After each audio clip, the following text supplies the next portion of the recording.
Hi అండి, ఎలా ఉన్నారు? బాగున్నారా? నేనైతే ఇప్పుడు ప్రోమో 2 అనేది రిలీజ్ అయిపోయింది. దాని గురించి సంబంధించి విషయాలన్నీ చెప్తామని చెప్పేసి మళ్ళీ నేను వీడియో అయితే చేస్తున్నాను. ప్లీజ్ అండి, నా ఛానల్ని ఫస్ట్ టైం చేస్తున్న వాళ్ళు తప్పకుండా సబ్స్క్రైబ్ చేయడం మర్చిపోకండి. కొత్త వాళ్ళు ఎవరైనా చూస్తుంటే లైక్ చేయండి, తప్పకుండా పాత వాళ్ళు చేయండి, కొత్త వాళ్ళు ఇద్దరు మాత్రం లైక్ చేయండి. మీరు లైక్ చేయడం వల్ల ఏంటంటే ఈ వీడియో ఇంకొక మందికి రీచ్ అవుతుంది, కొంచెం రీచ్ అనేది పెరుగుతుంది అన్నమాట. అందుకనే ప్లీజ్, ఇది నా పర్సనల్ రిక్వెస్ట్ అండి. ప్లీజ్ సబ్స్క్రైబ్ చేయండి, లైక్ చేయండి. ఓకేనండి, ఇంకా వీడియోలోకి వెళ్దామా? ఇప్పుడు ప్రోమో 2లో చూపించిన విషయాలు ఏంటంటే, ఫస్ట్ నాగమణి కంటే పడుకుని ఉంటాడు అనమాట. పడుకోవడం వలన కుక్కలు అనేవి అరుస్తూ ఉంటాయి. ఆ అరుపులు విని నాగమణి కంటే ఒక్కసారి లెగుస్తున్నప్పుడు అక్కడ ఇంకొక ముగ్గురు కూర్చొని ఉంటారు. దాంట్లో ఏంటంటే అభయన విని ఉంటాడు, తర్వాత భాష, అశ్విని. వీళ్ళ ముగ్గురు అనుకుంటాడు వీడేంటి సపరేట్గా ఉంటూ ఉంటాడు, అందరితో ఎందుకు కలవడం అని చెప్పేసి అనుకుంటూ ఉంటారనమాట. అది అయిన తర్వాత బెజవాడ బేబక్క, ఇది కుకింగ్ అది ఆవిడ కదా చూస్తున్నారు. ఆవిడ వంట అది చేయడం అది అవుతుంది. చేయడం వల్ల కూరల్లో దేంట్లోనూ కారం అనేది ఎక్కువ అవుతుంది అన్నమాట. కారం ఎక్కువ అవడం వలన మిగతా వాళ్ళు ఏం చేస్తారంటే వాళ్ళకి కావాల్సిన కూరలు అనేది వాళ్ళు వండేసుకుంటూ ఉంటారు. అది బేబక్కకి నచ్చదు.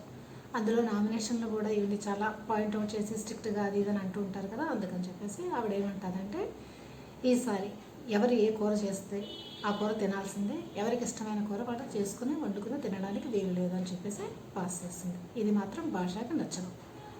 అక్కడితో టాపిక్ అయిపోతుంది. ఇక నామినేషన్స్కి వస్తే నవీన్ అఫ్రిదా నాగమణి కట్టుకు చేస్తాడనమాట. ఏ రీజన్ చెప్తాడంటే, నువ్వు ఒంటరిగా ఉంటున్నావు, అందరితో కలిసి కూర్చోవట్లేదు, అందరితో కలిసి మాట్లాడట్లేదు అని చెప్పేసి అంటాడు. అప్పుడు నాగమణి కంట అంటాడు, నేను ఒంటరిగా కూర్చోవట్లేదు, నేను పాటలు పాడుకుంటున్నాను అని అంటాడు. పాటలు పాడుకోవడానికి వచ్చావా బిగ్ బాస్? పాటలు కానీ పాడుకోవడానికి వీల్లేదని చెప్పేసి అని అంటాడు. ఈ విధంగా ఒంటరిగా ఉండకూడదు, ఈ విధంగా వాళ్ళిద్దరి మధ్య ఆర్గ్యూ అయితే అవుతుంది. ఈ విషయంతో నామినేట్ అయితే చేయడం అవుతుంది. నెక్స్ట్ వచ్చేసరికి భాష ఎవరిని నామినేట్ చేస్తాడంటే బెజవాడ బేబక్కని చేస్తాడు. ఏ రీజన్తో చేస్తాడు? ఆయనకు అప్పటికే మండిపోతుంది కదా. ఎందుకంటే సపరేట్గా అంటే కారం ఎక్కువైనా ఏం ఎక్కువైనా మేము అదే కూరలు తినాలా, సపరేట్గా వండుకోకూడదు అని చెప్పేసి ఆ రీజన్తో నామినేట్ అయితే చేయడం అవుతుందన్నమాట. నెక్స్ట్ భాష నాగమణికట్టు కూడా చేస్తాడు.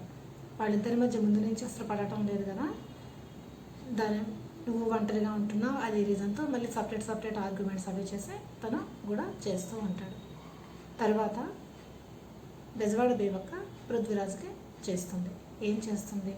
నువ్వు యాక్టివ్గా ఉండటం లేదు, తర్వాత అందరితో మింగిల్ అవ్వట్లేదు, పనుల్లో కూడా కొంచెం వెనకాతలే ఉంటున్నావని చెప్పి చేస్తుంది.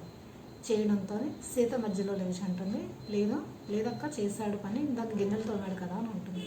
ఆ సమయంలో నిఖిల్ ఏమంటాడంటే, మధ్యలోకి డిస్టర్బ్ చేసి మాట్లాడకని చెప్పేసి ఆ విధంగా స్లోగానే చెప్తాడు తను. కానీ సీత ఒక్కసారి రైజ్ అయిపోతే నువ్వెవరు చెప్పడానికి, అందరికీ హక్కు ఉన్నది మాట్లాడే హక్కు అని చెప్పేసి తను ఇంకొక విధంగా మాట్లాడబోతుంది.